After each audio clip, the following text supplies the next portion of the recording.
إن الحمد لله نحمده ونستعينه ونستغفره ونعوذ بالله من شرور أنفسنا ومن سيئات أعمالنا. أشهد أن لا إله إلا الله وحده لا شريك له وأشهد أن محمدا عبده ورسوله. أما بعد، ولقد آتينا لقمان الحكمة أن اشكر لله ومن يشكر فإنما يشكر لنفسه ومن كفر فإن الله غني حميد. أعوذ بكلمات الله التامة من كل شيطان وهامة ومن كل عين لامة. Alhamdulillah, Bapak dan Ibu sekalian yang dirahmati Allah, bersyukur kita kepada Allah Subhanahu wa taala atas segala nikmat yang diberikan kepada kita sekalian.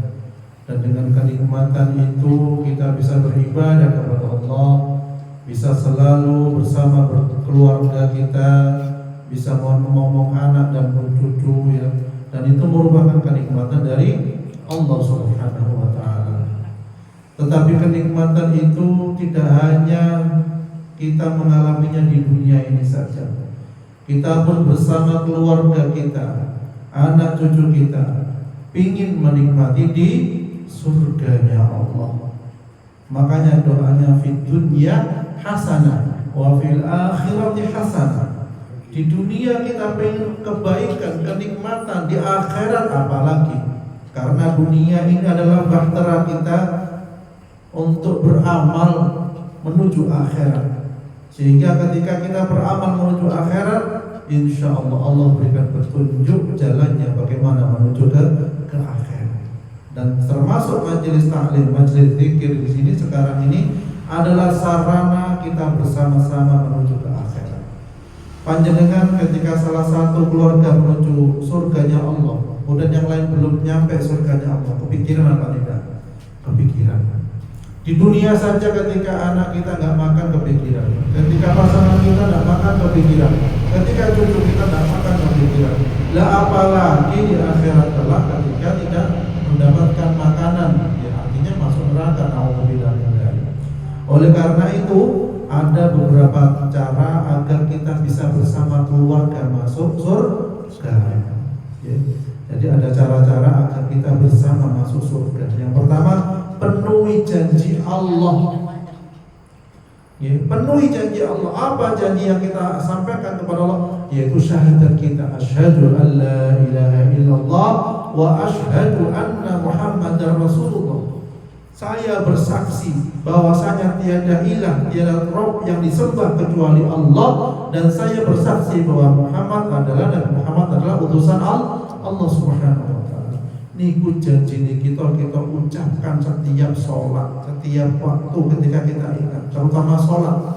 Asyhadu an la ilaha illallah wa asyhadu anna Muhammadar Rasulullah. Itu selalu diperbaharui. Karena apa?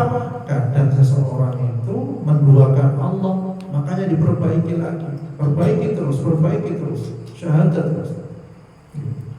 Jadi syahadat itu termasuk janji kita kepada Allah bahwasanya kita ini sebagai seorang muslim, benar-benar muslim, tidak boleh berselisih dalam hal apa? Syariat Allah Subhanahu wa taala. Kemudian yang kedua adalah tidak merusak perjanjian. Ya. Tidak merusak perjanjian artinya dia tidak syirik kepada Allah Subhanahu wa taala. Tidak minta pertolongan kecuali kepada Allah. Tidak menyembah kecuali kepada Allah.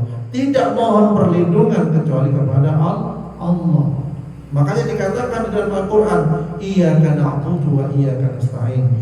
Hanya kepadamu kami menyembah dan hanya kepadamu kami mohon pertolongan. Ya. Jadi kita bagaimanapun kondisinya, Allah senang ketika kita minta sesuatu kepada Allah sekecil apapun. Allah senang. Sekecil-kecilnya ke Allah senang. Wong kate nang jeding mawon donga. Ya, berarti itu minta perlindungan dari Allah. Oh, mau tilam saja, mau tidur saja berdoa. Apalagi minum saja kita dianjurkan berdoa. Jadi sekecil apapun kita mohon pertolongan, ya Allah, jadikanlah saya taat padamu. Malah senang Allah ketika kita berdoa untuk ketaatan kepada Allah. Jadikan saya istiqomah dalam tahajud ya Allah, istiqomah dalam puasa Senin Kamis misalnya, istiqomah dalam baca Al-Quran. Malah Allah nggak senang ketika seseorang itu menganggap dirinya kuat, mampu beribadah, mampu sholat semalam suntuk dengan mengandalkan kekuatan fisiknya, ya, tidak mengandalkan Allah dalam segalanya. Nah itu Allah nggak senang. Walaupun ibadahnya baik, tapi dia wah, badanku masih sehat, masih kuat. Ini semua karena badanku sehat. Nah, sana semua. Ini semua berkat rahmat Allah. Kita bisa istiqomah, bisa beribadah itu atas rahmat Allah. Ketika seseorang meyakini semua ibadah itu atas rahmat Allah, atas pertolongan Allah, niscaya seorang hamba itu tidak akan sombong dengan yang lain yang mungkin ibadahnya di bawah seorang hamba itu. Karena bisa jadi hamba itu masih belum tahu. Karena hamba itu mungkin masih belum mendapatkan ilmu, sehingga dia tidak tahu harus bagaimana beribadah kepada Allah. Nah itu termasuk tugas kita sekalian. Nah berdoa qabla kulli syai'. Kita niku sebagai seorang dai sebenarnya sebelum yang lainnya. Kemudian yang ketiga adalah agar kita bisa masuk bersama ke dalam surga bersama keluarga, menjalin silaturahmi, tidak memutuskan persaudaraan. Tidak ada saudara itu nggak dapat ujian, rata-rata dapat ujian. Gini apa betul? Sejak zaman Nabi pun, Nabi Yusuf bersama saudaranya, apa enak-enak, Yusuf kumpul bersama keluarganya, walaupun mereka keluar lahir dari seorang Nabi katakanlah. Bahkan Nabi Yusuf dimasukkan ke dalam sumur oleh saudaranya sendiri, dibenci, semacam-macam lah. Tetapi ternyata apa? Allah berikan petunjuk, Allah berikan lapang dada kepada Nabi Yusuf. Walaupun dia ketika sudah berkuasa, katakanlah menjadi seorang kerajaan orang dalam katakanlah, tetapi beliau tidak dendam kepada saudaranya. Ketika pada waktu itu mengalami paceklik, saudaranya disuruh datang, dikasih gandum, dikasih makanan. Nah, itu tidak dendam, tidak menyalahkan saudaranya. Sampai beliau mengatakan, saudara saya nggak salah. Itu mungkin mereka karena kena pengaruh gangguan setan. Gimana? Jadi lapang dada. Nabi itu rata-rata lapang dada. Sehingga ketika seseorang lapang dada itu dadanya penuh. Ketika lapang dada itu hidupnya nyaman walaupun dimanapun dia berada. Nabi Yusuf mengatakan, Rabbi as-sijnu ahabbu ilayya mimma yad'unani ilayhi.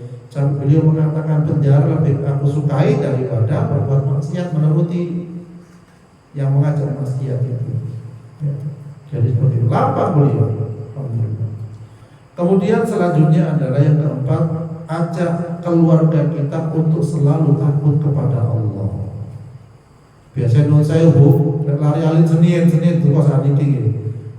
Anak-anak dahulu kalau nangis itu kadang di bawah gelap-gelapan. Oh, ono pocong. Nanti wonten nggih. Ojo nangis sing ono pocong untuk genderuwo.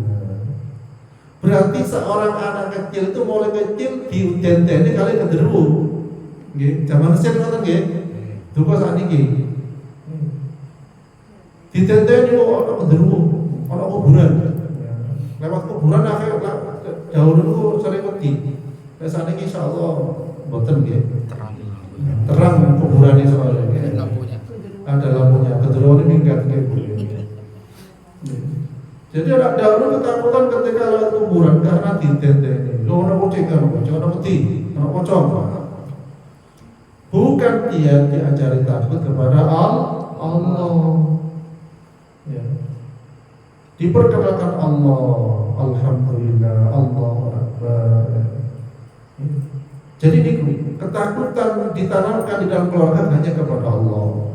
Tidak sholat ditakut-takuti, dan jujur juga takut-takuti, mencuri juga takut-takuti. Biasanya jangan menjadi anak yang ngambil barangnya orang lain. Nanti pertanggungjawaban di akhirat berat. Para pencuri di akhirat itu dikumpulkan dengan barang curiannya. Semakin banyak yang kau curi, kamu nanti akan memikul beban berat di akhirat untuk dipertanggungjawabkan di hadapan Allah. Jadi ngoten, ditakuti akhirat, ditakuti kepada Allah, ditakut-takuti. Jangan bermaksiat kepada Allah. Kalau nggak sholat nanti hukumannya berat, dibakar di api neraka. Itu mulai kapan? Mulai kecil. Walaupun anak itu sekedar mungkin cuma bisa manggil ayah, mama, bapak, ibu, ibu nopo-nopo diperkenalkan Allah. Ya, saat ini macam-macam ya. Kadang anak kecil pun diperkenalkan artis ya. Sehingga digawe lucu-lucuan anak sendiri joget-joget sing nonton bapak ibu ya. Baik tidak ketinggalan ya. Sehingga ketika karnaval itu cuwake naik aja karnaval. Ditonton kan macam-macam buat karnaval ya. Wonten apa wonten karnaval? Macam-macam pun. Wonten ing patung-patung dari Bali ditampilkan, joget-joget ditontonkan, yang buka aurat ditontonkan. Lah ini pendidikan diresap oleh anak, diserap oleh anak. Ya, akhirnya bayangan mereka, oh dunia itu seperti ini ternyata. Ya, akhirnya banyak musola yang ditinggalkan, khawatirnya begitu. Bukan hiburan. Hiburan itu harus yang mengajak kepada Allah. Karena kita itu ibaratnya tentunya mampir ngombe, pun ngombe bu. Nah, ini ada jelas ini. Kemudian yang kelima adalah takutlah akan hisab di akhirat kelak. Dipertanggungjawabkan semua amal kita yang kecil kalau nanti kelihatan. Sampai sebesar biji sawit, bahkan lebih kecil dari itu akan dihisab, dipertanggungjawabkan di hadapan Allah Subhanahu wa taala. Mendingan yang ada salah, yang ada nopo mawar, tentunya diselesaikan. Nggih. Yang keenam adalah sabar karena Allah. Jadi hendaknya setiap kita dalam rumah tangga itu sabar karena Allah. Sampai dikatakan oleh seorang ustaz, ada seorang itu bisa sabar dengan orang lain, tetapi kenapa tidak bisa sabar dengan keluarganya sendiri? Kata nggih. Orang lain sabar telaten, tapi dengan keluarga sendiri gak telaten. Karena apa? Karena ada seorang tuh merasa berjasa kepada keluarga. Aku yang beri makan, aku yang nolongnya, aku yang ngomong, aku macam-macam. Sehingga ada kesalahan kecil dari salah satu keluarga, dia menjadi marah. Seakan-akan gak ikhlas pengorbanan selama ini yang sudah dia berikan pada keluarga, karena gak nurut. Jadi sini harus sabar. Semua butuh proses. Ibaratnya kayak kita dahulu ketika mungkin belum melaksanakan sholat, belum melaksanakan syariat karena tidak tahu atau karena belum mendapat hidayah dari Allah. Kemudian yang ketujuh adalah mendirikan sholat. Nah ini penting sekali. Diajak ketika sholat Allah Akbar, cepat-cepat, jangan banyak bicara. Itu Rasulullah begitu. Jadi ketika dikumandangkan azan, Rasulullah bersama keluarganya cepat bergegas menuju sholat. Tidak ada pembicaraan macam-macam sudah. Karena apa? Ini mendahulukan Allah Subhanahu wa taala. Karena panggilan Allah itu adalah panggilan yang utama. Panggilan sholat, menghadap Allah Subhanahu wa taala. Kita persiapkan tempat, pakaian yang bagus, pakaian yang layak, dan tempat pun juga yang bersih. Ya. Alhamdulillah, insyaallah musola ini sering bersih ya. Madrasah kami bersama ibu-ibu yang bersihkan ya. Termasuk pahala kata bersihin musola. Karena ada kejadian di Masjid Nabawi itu Rasulullah tiba-tiba menanyakan kemana ibu-ibu yang biasanya punya puri dekat Masjid Nabawi. Sahabat mengatakan, oh dia sudah wafat. Loh kenapa kau nggak bilang saya kalau dia wafat? Jadi seakan-akan ibu yang wafatnya punya pun di Masjid Nabawi itu dianggap remeh. Tapi kata Rasulullah itu istimewa. Kenapa kok saya dikasih tahu? Saking istimewanya orang yang bersihkan Masjid Nabawi. Dan termasuk masjid-masjid yang lainnya. Seringkali kita menyangka orang yang bersih masjid itu orang yang remeh, orang yang tidak ada harganya. Padahal di mata Allah bisa jadi harganya lebih tinggi. Jadi kata termasuk orang yang azan, masya Allah, nanti diperlihatkan yang namanya sering azan ya, masya Allah. Lehernya panjang-panjang, ya, panjang karena panjang tangan, karena sering azan. Pahalanya berapa? Sepanjang orang yang mendengar azan kita, Allah berikan pahala tersebut. Berarti sampai ke ribu gede ya. Kemudian yang ke-8 adalah menafkahkan sebagian rezeki. Ya, lebih penting ya. Jadi ajari anak untuk bersedekah. Karena harta yang sesungguhnya itu adalah harta yang disedekahkan. Harta yang sesungguhnya adalah harta yang digunakan di jalan Allah. Ya. Kalau tidak nyelengi harta sejak kecil, kapan lagi? Seperti seorang anak. Ya, kita mendidik anak, kemudian anak kita menikah, sudah berkeluarga, katakanlah begitu. Ya. Kemudian mereka mau membantu orang tuanya, ya, walaupun cuma mungkin 10.000, 20.000. Nah, kalau anak sudah biasa akan dikasihlah orang tua itu sebagai rasa apa? Terima kasih. Tetapi kalau anak itu tidak pandai berterima kasih kepada orang tuanya, akan banyak alasan.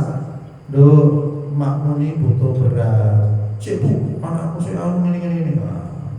Anakku sih cilik. Gue paling mana anak agak gede gitu, SD SMP. Cik bu, bayar sekolah oke. Engkau anak MS kuliah, bu biaya kuliah gede bu. Jadi alasan terus. Kalau alasan terus mau bersedekah terus kapan? Nunggu bapak ibu pun butuh wonten. Karena ngoten nggih. Wonten kata soalnya mriki boten wonten boten suarane soalnya. Jadi untuk bapak ibu ini mau pinjam uang, pinjam buatan jalur loh. Kadang saya disemayani, kadang banyak alasan. Saya musik bangun rumah. Awal melahirkan, saya melahirkan. Anak saya melaku, saya ganti sekolah TK. Mari sekolah TK jalur pinjaman ibu, saya mari ke sekolah SD. Ya, mari sekolah SD, saya SMP. Terus mari. Kalau mau bersedekah nunggu waktu luang ya kapan mereka keburu ajal menjemput. Jadi nonton.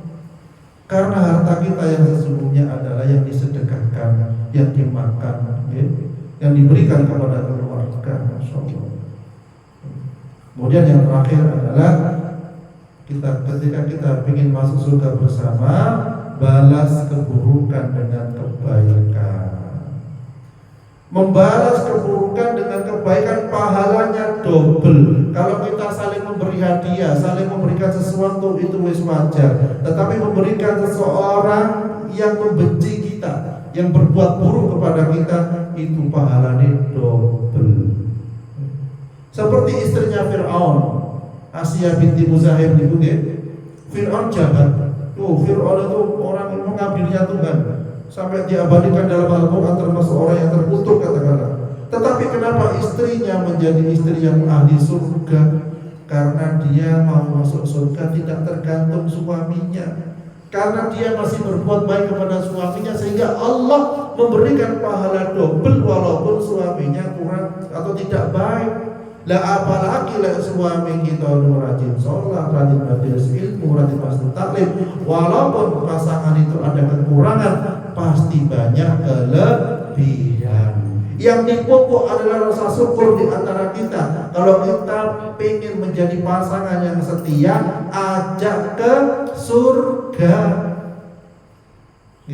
Jadi pasangan setia itu bukan sekedar selfie, foto bareng, update status, delete saat Instagram, ya. Kemudian di WA suami istri, foto bareng-bareng teng gunung misalnya teng laut. Ya.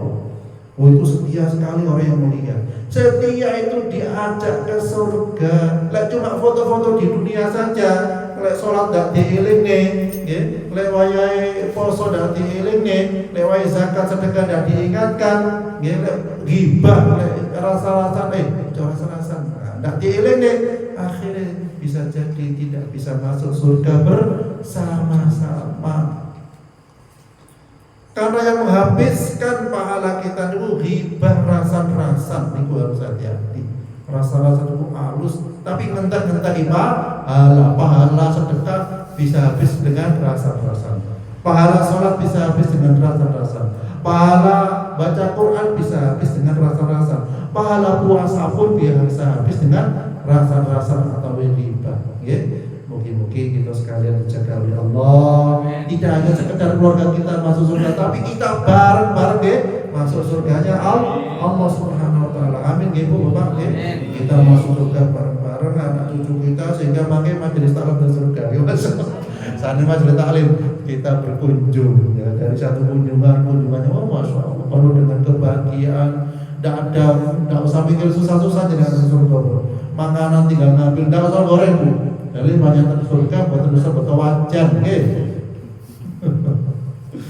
enak minum susu tinggal ngambil, terus makan satu tidak ada WC karena makanan bersih semua. Jadi kan, kalau pengen nikmat di akhirat, utamakan di dunia ini kita sungguh-sungguh bersama-sama beribadah kepada Allah Subhanahu wa taala. Insyaallah.